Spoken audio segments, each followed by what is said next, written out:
The Ravagers, #1, written by Howard Mackey, art by Ian Churchill. This is a new team spinning out of the smash hit of The Culling. Hooray.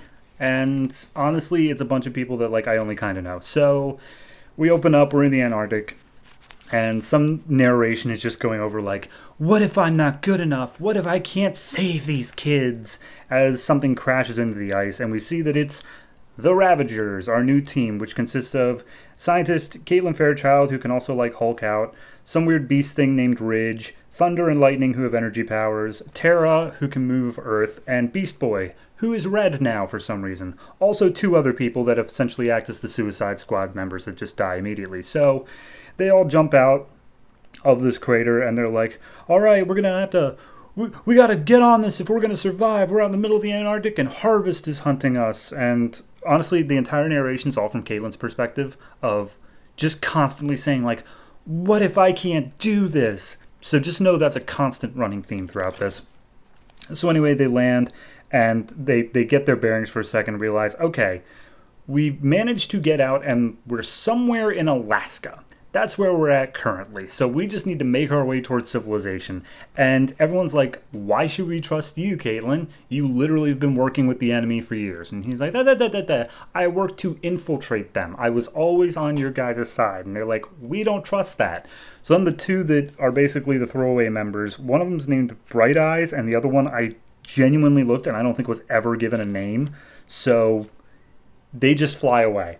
And then Terra and Beast Boy are like, hey, we don't really care about this team. We don't care about the trust thing, but we don't care about this team. We're going to go. And they leave as well. And so Ridge is then talking to Caitlin. She's like, oh, all right. So you spent 4 seconds as the leader, and you've already lost 4 members. So maybe I should take over. And she's like, I'm never going to let you take over. And then he freaks out because I guess she's making some comment of him looking like a monster. And of course, he only looks like a monster because of the stuff that Harvest did to him. So, he's actually just a dude underneath with some anger issues. And Caitlin's like, oh my God, I'm so sorry, but I promise you that I will make things right. Let me go. And he's like, all right, whatever. So he tosses her aside and says that if anything else happens, any lie at all that she's caught in, he will kill her. So the rest of the team is just standing around all right, so what do we do now? And as they're thinking, some pods emerge from underneath the ground, aka where the base was, and we see some security guards step out. And they're all fully on, and they're like, all right, looks like we got to fight again. And security guards are like, no, hey, that base is gone. We were just following orders. We're just laying down our guns. We want to come with you guys because the place was crazy.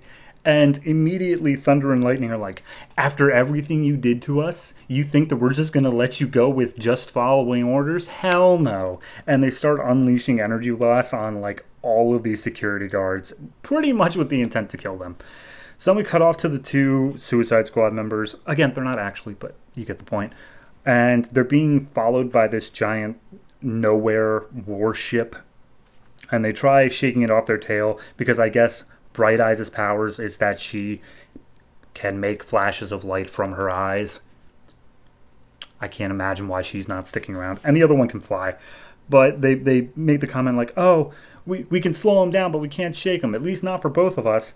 And then the flying guy just throws Bright Eyes into the windshield of the war carrier. So it's sorry, I'm on my own here, bye.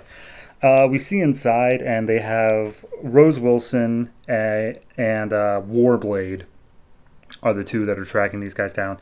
And they're like, all right, get them. Alive or dead, doesn't really matter. So Warblade deals with Bright Eyes, who was just still clinging to the front of the windshield. She wasn't even a threat, but Warblade just stabs her through the stomach, and she falls off and dies. Supposedly. We don't actually see her dead. And then Rose jumps off the plane, lands on the flying guy, and goes for the kill there. Again, supposedly. So then we get back to the battle between the security guards and the Ravagers. And they don't officially have that name yet, but it's the name of the book, and they're on the cover of the book. So I'm just going to take that as is. And Caitlin's like, no, they were surrendering. Please, you have to be better than this. And he's like, tough. So they keep on fighting them. Caitlin eventually hulks out because I guess she can only maintain it for a certain amount of time.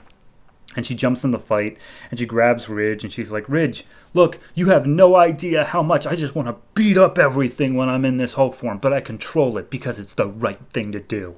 And we're just like, what are you even, tell me what you want to say here. And she's like, could you please, act as a better role model for the kids? And he's like, fine, I guess. So he gets in the way of the other ones beating up the security guards and stops them from killing each other. Until finally the other one left is, I think it's Lightning. And she's just still laying into one of them, and Thunder comes up and is just like, stop, you can be better than them. And she's like, fine, okay. So they just leave the security guards pretty much left for dead in the Alaskan wasteland. And Caitlyn's like, all right, don't worry, guys. My plan is about to kick in. I hacked one of the Nowhere ships, and it's going to come here and pick us up. So they look out on the horizon. This giant Nowhere ship is coming in. And they're like, I really don't trust this, that we're going into a big warship owned by the guys who, did all this experimenting on us. And she's like, yeah, well, I didn't have a lot of time to pick out ships, so you're going to have to trust it. But before they can do anything, the ship starts veering off, and it just crashes into the ground. They're like, oh, it seems that somebody hacked my hack, and now we're not going to be able to get out of here with that. Oopsie. So then we cut over to the... Well, actually, it's not even cut over.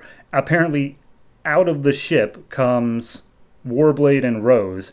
Again, I don't know if this is the ship that they were originally on. It sounds like they were on a separate ship. But regardless, they step out, and they're ready for a fight. And more internal monologue from Fairchild. It's constant. It's literally on every page of just, what can I do? So they're getting ready for a fight. Two of the members that I genuinely had not seen before step up, and they're like, we surrender. Please don't kill us. And then Rose and Warblade go ahead and kill them because they have to prove they're so evil. And then we see the rest of the team is standing off at the edge of this cliff. And Caitlyn has Thunder use his energy powers to sever off the piece of the cliff, like Wile E. Coyote style.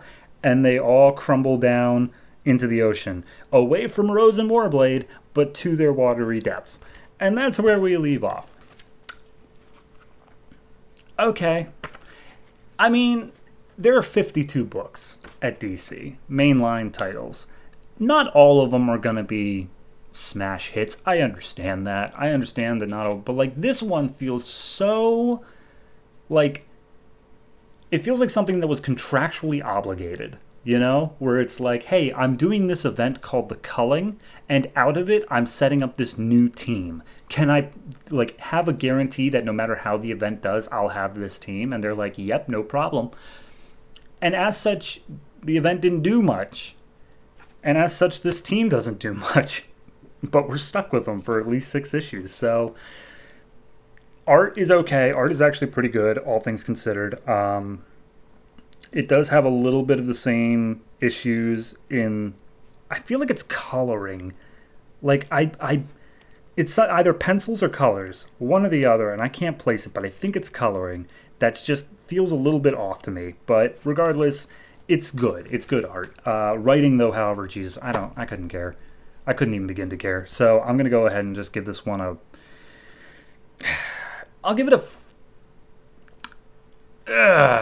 6. And that's a very low 6. That is exactly a 6. And the only reason that I hesitate is that it hasn't technically done anything that wrong yet. It hasn't made me angry. The only thing that was kind of blah was just that constant narration of, what can I do? But besides that, it's an okay book, and I can at least see where it goes from here.